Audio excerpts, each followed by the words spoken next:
Details in the murders of the 3 civil rights workers continue to surface. Sources say that Michael Schwerner, James Chaney, and Andrew Goodman were stopped on a remote rural road in Neshoba County, Mississippi, where they were badly beaten and then shot and killed at point-blank range. Sources say that the bodies of the young men were... Is there no escape from the gloom and doom? I want to hear the rest.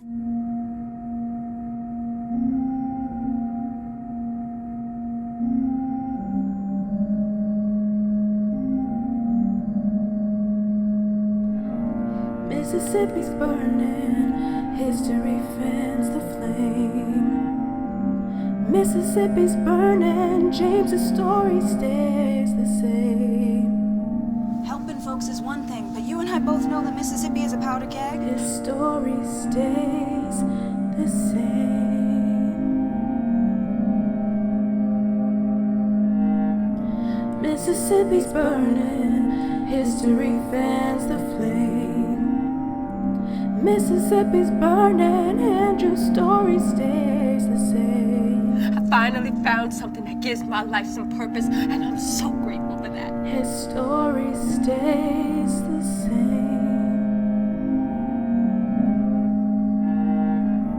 Mississippi's burning, history fans the flame. Mississippi's burning, Michael's story stays. There you go. Hello and welcome back to My Harlem Portraits, the show that wants to shed a light on the very fundamental contribution that African Americans have given to the building of this country. It is a show about Black excellence, and to continue in our celebration of Black History Month, today we talk about the perfect theater production for Black History Month. It's titled Freedom Summer. It is produced by the North Carolina Black Repertory Company, and it is having right now its virtual world premiere, which will last until the end of this month. I'm very honored to announce that our special guests today are the playwright, Cynthia Grace Robinson, and the director of Freedom Summer, Jackie Alexander. Welcome to My Harlem Portraits. Thank you. Thank you. Jackie Alexander, let's start from you. You are a multi-award winning actor, writer, producer, and director. You were the former director of the Billie Holiday Theater in New York, an amazing theater with amazing productions, and the artistic director, and you're now the artistic director of the North Carolina Black Repertory Company. You are the producer of the very, very important National Black Theater Festival, which is held every 2 years in Salem, North Carolina. I saw it, it's wonderful. We will talk about that. We will one special show just about that festival. Sounds good. You won 7 Adelco Awards, including Best Play. And I'm talking about the Adelco Awards because we have introduced the Adelco Awards a few times. So our viewers know who the Adelco Awards represents and what it is. Cynthia Grace Robinson, you are a playwright, a writer, a producer, and an educator. And you have so many achievements that I cannot mention them all. So I will mention just one that for New Yorker is important: Tribeca All Access Open Stage Inaugural Award. That sounds pretty impressive to me. Okay, let's start with Mr. Alexander. Yours is North Carolina. It's the first professional Black theater company. Tell us a little bit about the mission of this company and the type of plays and people that it represents. As you mentioned, North Carolina Black Repertory Company, or NC Black Rep, was the first Black theater company in North Carolina. our founder, Larry Leon Hanlon, founded the theater company to present works focused on the African American experience. And today, one of our principles is discovering new works. We seek out new works. We produce one new world premiere every season. So kind of looking to be like a birthplace of new writers here in Winston-Salem with the National Black Theater Festival. And we focus on African American productions from the full African diaspora and try to present plays that, you know, entertain, educate, enlighten. We want to entertain you, but we also want to spark debate when you leave the theater. And that's kind of the mission of what we're trying to do here. And educate also, because And you educate. have the Teen Theater Ensemble program, right? Which starts up, yes, that starts up March 1st. The Teen Theater Ensemble was started by Mabel Robinson, who was our former artistic director. And this year we're having a special TTE. There'll be 3 months of training, and then the kids will actually perform at the 2021 National Black Theater Festival. So they'll have a month of playwriting work, a month of acting, and a month of musical theater. And they'll be helping to create the piece, which is To Catch a Fox by Chuck Burks, which will be performed on the main stage at the festival in August. Wonderful. And how many young people participate to this program? Auditions are next week. We normally have about 15 kids in the class, 15 to 20 students. I know the play requires 15 students, so that's normally the range we have. Where can they apply? ncblackrep.org. You can get all the information on the website. Just seek out TTE under programs, and they'll have a link there to sign up for auditions, which is next Saturday. And we're having virtual and live auditions. The first 4 hours of next Saturday on the 20th, you can audition online. And the next 4 hours, you can come into the office. Wonderful. So for our viewers who are interested in that, make a note and get in touch. Cynthia, your play takes place on August 4th, 1964, and it's set against the background of the Mississippi Voting Rights Projects. I saw it last night. I found it very powerful. My moods went up and down with it.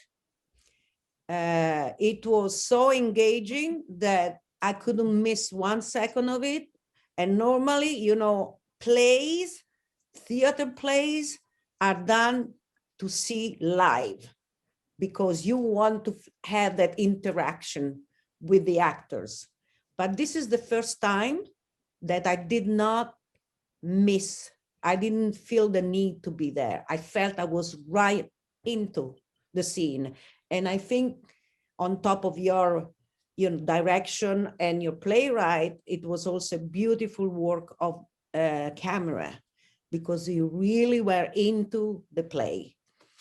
And the story is so pertinent, so up to date.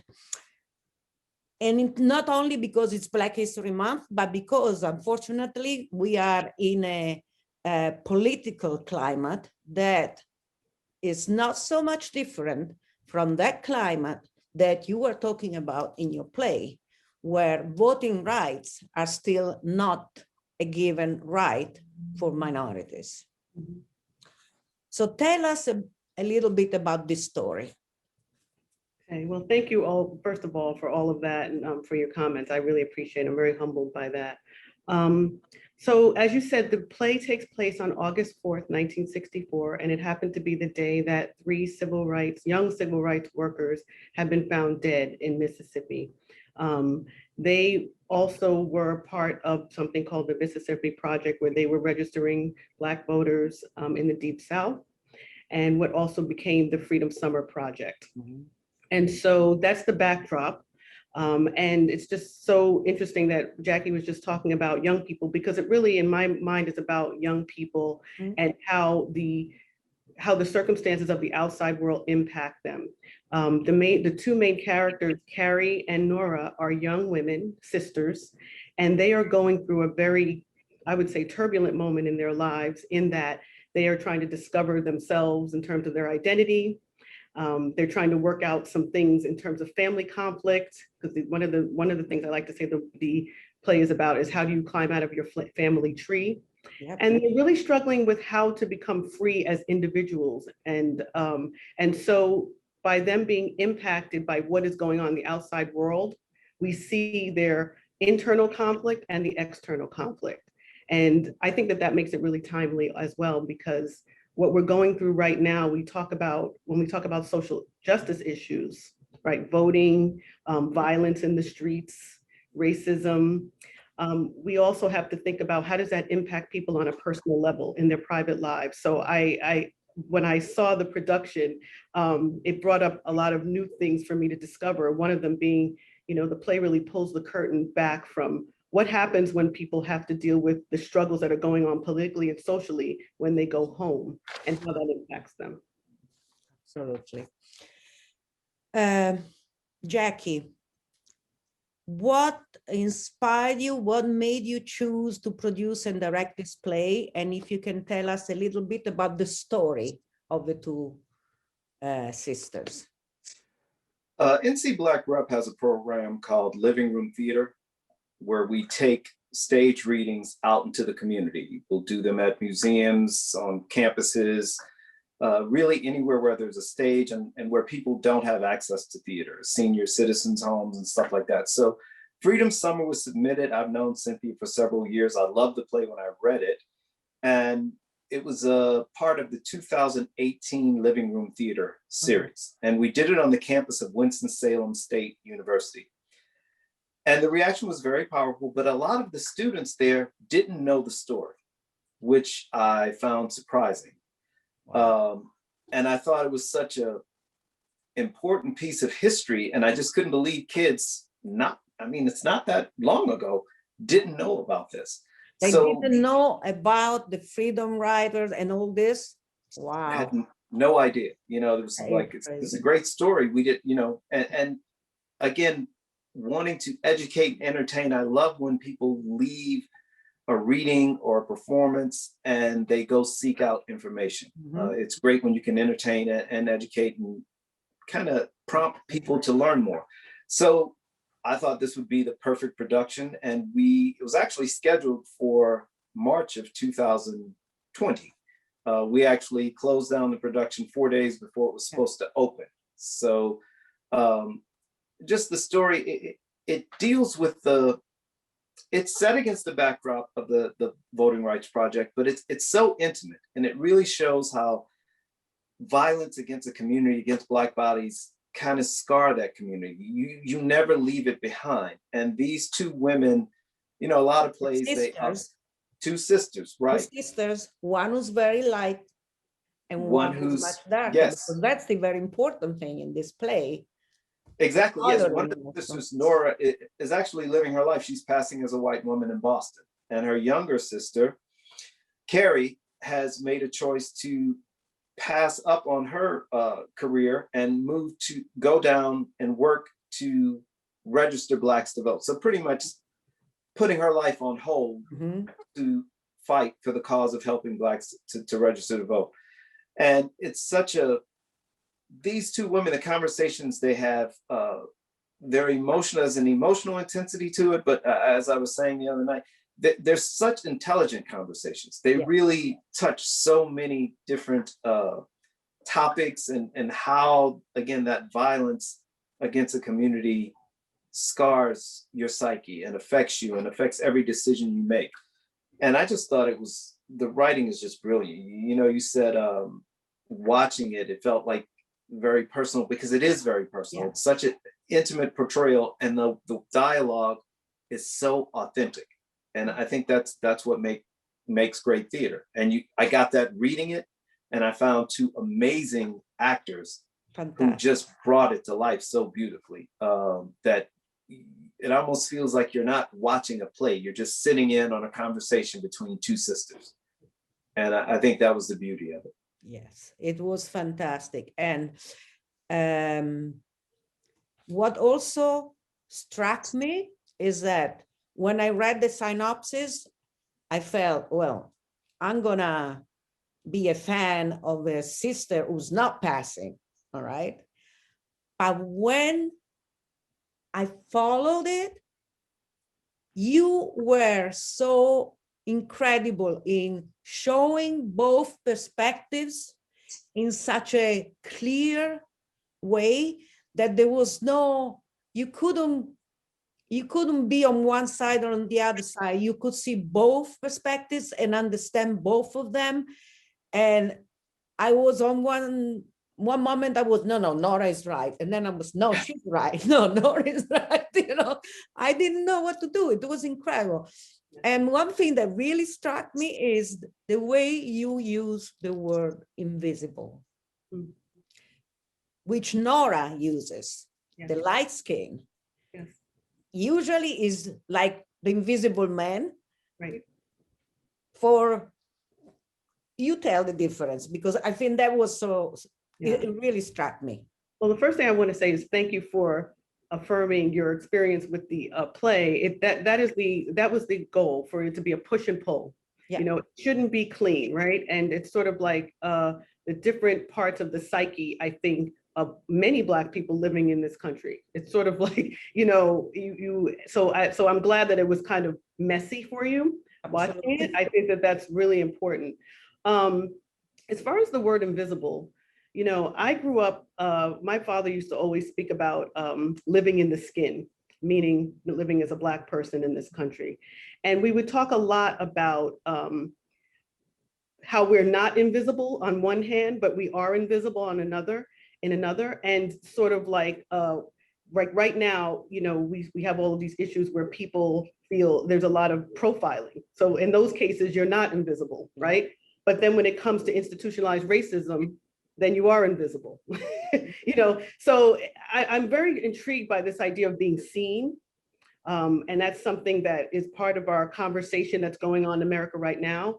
Unfortunately, we were having that conversation in 1964, and I was just talking to someone about an hour ago, and the question was, well, when will we not be having that conversation? I said, I don't know. And one thing that struck me watching it last night was when Nora asked, well, when will we ever live to see change? You know, so we see Carrie, she's really hopeful. Mm-hmm. She thinks we're going to see change in her lifetime, and she's willing to fight for that. And then Nora saying, well, we may never see it. It might be decades. And Carrie's our generations, right. And she's saying, of course we're going to see change. It's inevitable. Change is inevitable. And then fast forward, here we are. And so that's a really heavy thought for me. I don't, you know, but I do believe that with every person that fights, all the Carries in the world, all the young people that have fought, and everyone, I think we're going to see movement of a needle. I don't know that we're going to see the end of racism and white supremacy. But I think the needle will move. It will move. It does move. It has moved already. It has moved. And last summer it's moved. Yes. All over the world. That's right. So, you know, what I like about the piece is this was an opportunity to just explore how messy it really is and how unfinished this work really is. But just to go back to something that that Jackie said about the teen program, I'm a lifetime educator. I've been working with young people my whole life, and I still work with young people, and I get to really talk to them about their frustrations. You know, but I try to remind them, and this is what I hope the piece will do, that college activism, student activism, young activism has always been at the forefront of change in this country. And I think it's important for us to remind our young people that they have power. They have power. When the other generations have become complacent and given up, they have power. And so that conversation between the sisters is supposed to reflect that very complicated conversation. But I hear what you're saying, because even when I'm watching it, I'm just sort of like, well, Nora's not wrong, but Carrie's not wrong either. I think they're both right, actually, in different ways. And so, you know, that to me from their own perspective. From their own perspectives. But what's interesting is that they come from the same place, but yet they have diversity in their points of view, which is very important, because I think it's important to represent Black people as people who have diverse opinions. We are not a monolith, and we come from different places, even in terms of the same issue. So that's what that was supposed to represent. Jackie, do you think that this diversity, the fact that they are so, it's obviously because of the skin color they have, these two sisters? That what changes totally their outlook on life, because the other people look at them in a different way. And I think also their experience. They grew up, Nora lost someone she loved. And I think, you know, I love also that there's no villain when you really, you know, because it's easy, you want to say this person is bad and this person's good. But when you look at what she had suffered, losing the love of her life, you don't, that defines you. Yeah, so that they grew up in the same house, but even with her light skin, she was damaged more by the racism. You know, she's carrying that weight of losing her love. Carrie didn't lose the love of her life. Nora did. So, and of course, she found an escape. She found a way to, when she hands that picture, I find that such a painful moment in the play, when she takes the picture of her lost love and she's like, I'm leaving, because that's a sign that she has been holding on to it. Yep. But I'm leaving that behind. I want to leave all that pain behind. And no one wants to live in misery. So can you blame her for wanting to put that behind her? You know, so they are two sisters. They grew up in the same house, but again, the world hit them different ways. In the exact same household, they came out two very different people, and Nora did have an escape through her skin. And it affected the younger sister also. And the two actresses are Nikyla Boxley, plays Carrie, and Mariah Guilemette plays Nora. And Nikyla's monologue at the end about being the younger, darker sister is brilliant. Yes. I mean, brilliantly written. It was brilliantly performed. Again, what Mariah did with Nora, who was such an easy character to stereotype, it was a subtle portrayal, and you really saw the pain. There's such, and I'm getting stuck on the actors because they're so young and their performances were so layered. And I think these two characters were written that way. These two sisters were two very complex people, and that's brought to life beautifully by Cynthia. Yes, it really, thank you so much. I'm really happy that I had opportunity of saying it before talking about this. We are nearly at the end now. We have only 2 minutes left, which is crazy. Wow. It goes so fast. But please tell where it can be seen right now. And then we talk about the National Black Theater Festival for a moment. Okay, you can go to ncblackrep.org. On the homepage. There'll be a link to take you to the Artery site to stream it. And it's through February 28th, $15. It's the bargain of a lifetime. So go to ncblackrep.org. There'll be a link right there to take you to the site. It's really it's wonderful. And may I say one thing before just to close it? I think the play is also about love. It's about love. I feel like it's an imperfect love story between two sisters.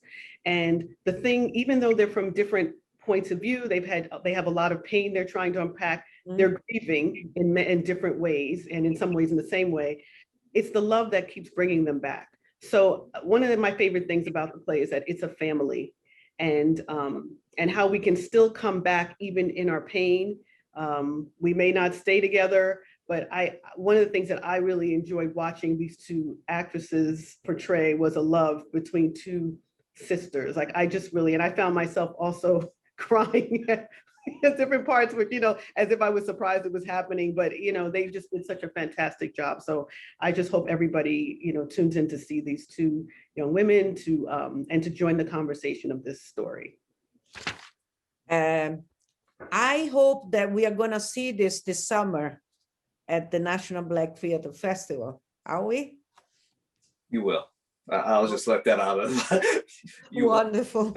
Because I missed the last festival, but I was there at the festival before, and I just loved the way it is organized. So tell us a little bit about the National Black Theatre Festival, which is really an international Black Theatre Festival. Founded in 1989, it attracts about 65,000 people to Winston-Salem. It's the first week in August every odd numbered year. So this year it'll be August 2nd through the 7th.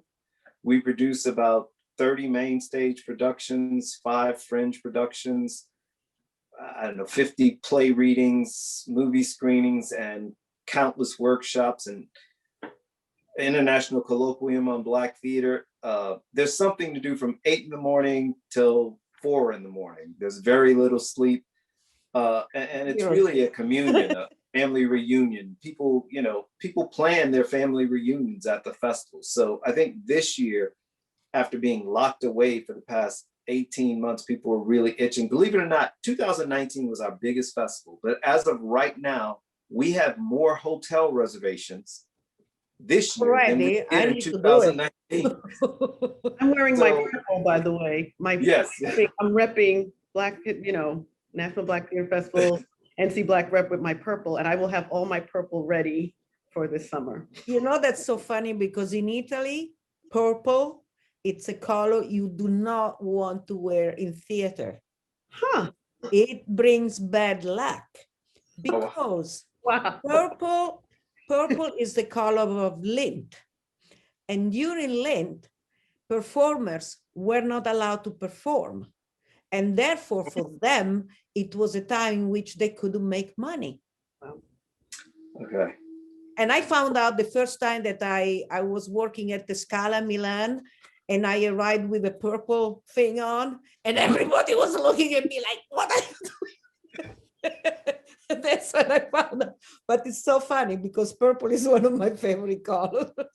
And Larry Leon Hamlin picked it. It represents royalty. Yes. And that's why he chose the colors for the company and for the festival. So there's a lot of unknowns with COVID, but we are hoping, we're planning a hybrid festival where we do some virtual events, but the festival really is about the communion of people together, and we're hoping everybody can join us this August.